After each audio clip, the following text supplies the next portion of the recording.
একটা পাখির বাচ্চা পড়েছিল না, হ্যাঁ, তারপর তুলে নিয়ে এসেছি, তারপরে কুকু খেতে যায় এটাকে, তারপরে কুকু বুঝে যায় খাবার জিনিস, আর বাবা বলে কি যা যা যা কুকুকে বলে, তারপরে আসে আবার চোখা চোখানো। তুই কি করবি ওকে দিয়ে? খাবো গো, আমি দিয়ে আসবো, ওকে পালা যাবে না।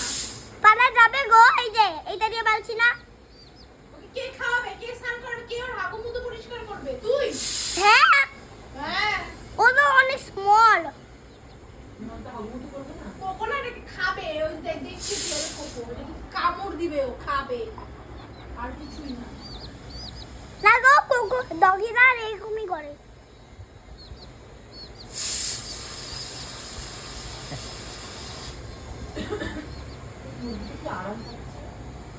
ও যে এইটা সুন্দর না, তাই জন্য আরাম পায়।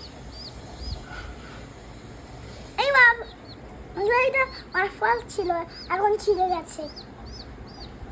ওই বলছে আমাকে মাম্মার কাছে দিয়ে আসো, বেবিটা ওর মাম্মার কাছে যাবে।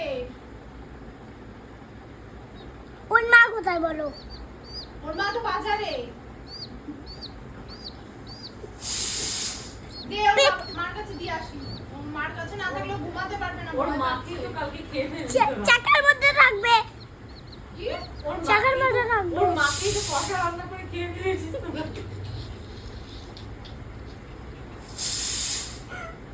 এটাকে কিন্তু রাখিস না, পরে নানি এটাকে কেটে কুটে মাংস বানাবে কিন্তু, বুঝিস? আরগুলো আছে, সবগুলোকে মাংস বানাবে, তারপর তোকেই খাওয়াবে, তখন ভালো লাগবে না? রান্না করবে না কিন্তু, এগুলা পাখির বাচ্চা কিন্তু, বড়গুলো করবা। এটা মুরগির বাচ্চা, পাখি না। সুন্দর না? কিসি দিবি না। দেবো না,